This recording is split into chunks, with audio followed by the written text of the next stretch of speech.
हमारे पुराणों में ऐसे कई और असुर हैं जो बहुत ताकतवर थे, पर उन्होंने अपनी ताकत का गलत इस्तेमाल किया। और ऐसे ही असुरों का नाश करने के लिए देवी देवताओं ने अनेकों रूप लिए और इस सृष्टि को उनके पापों के बोझ से मुक्त किया। इस दृष्टि से हमारी पौराणिक कथाओं को दिशा देने में इन असुरों के अस्तित्व का काफ़ी महत्व रहा है। भैंसे का सर और इंसान का शरीर लेकर जन्मा एक भयानक राक्षस, जिसे ना ही कोई पुरुष मार सकता था और ना ही कोई जानवर, महिषासुर, जिसने ब्रह्मा जी से ये वरदान हासिल किया था कि संसार का कोई भी पुरुष या जानवर कभी भी उसका वध ना कर सके। ब्रह्मा जी ने उसकी इस इच्छा को पूरा किया, पर साथ ही उसे चेतावनी भी दी कि उसका वध एक औरत के हाथों ज़रूर हो सकता है। अहंकार में डूबा महिषासुर समझता था कि कोई औरत इतनी शक्तिशाली नहीं हो सकती कि उसका वध कर सके, और इसलिए वो खुद को अमर समझने लगा। उसने पूरे संसार में कहर बरसाना शुरू कर दिया और फिर बारी आई इंद्रलोक की।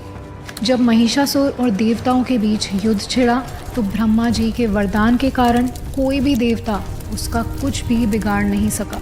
महिषासुर के आतंक से देवलोक को बचाने के लिए ब्रह्मा जी, विष्णु जी और शिव जी ने अपनी सारी शक्तियों को एकत्रित किया और तब प्रकट हुई माँ दुर्गा।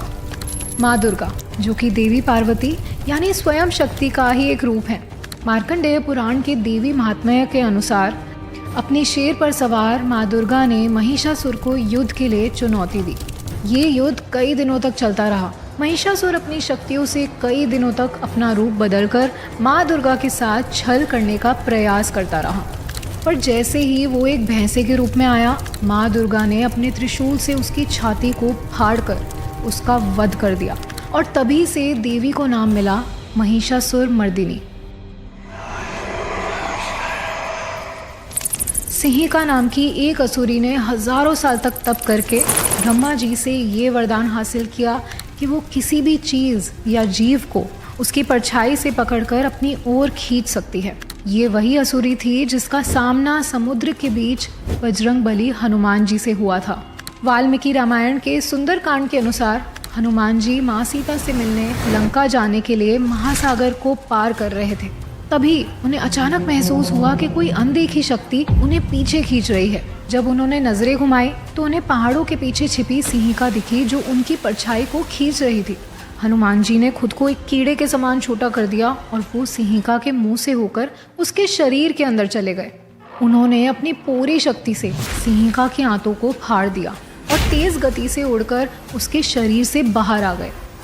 सिंहिका दर्द से करहा उठी और भागकर कहीं छिप गई। कुछ लेजेंड्स के अनुसार जिस जगह जाकर सिंहिका छिपी थी वही आज बर्मुडा ट्रायंगल है। बर्मुडा ट्रायंगल को एक ऐसी जगह माना जाता है जो किसी भी चीज़ को अपनी ओर खींच लेता है और फिर वो चीज़ हमेशा के लिए गायब हो जाती है। ये वही शक्ति है जो सिंहिका के पास थी।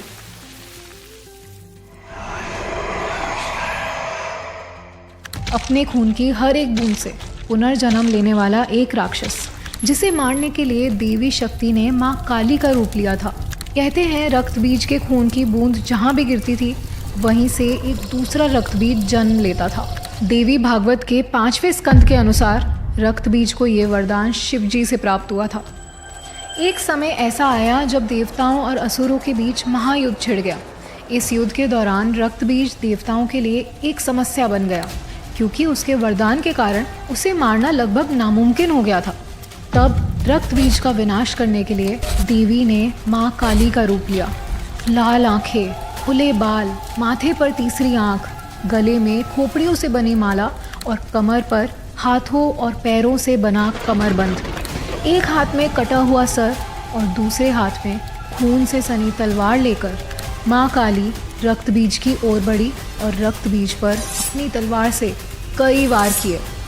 माँ काली अपनी जीभ से रक्त बीज के हर एक जख्म से निकलते खून के एक एक कतरे को पी गई और इस प्रकार रक्त बीज का अंत हो गया।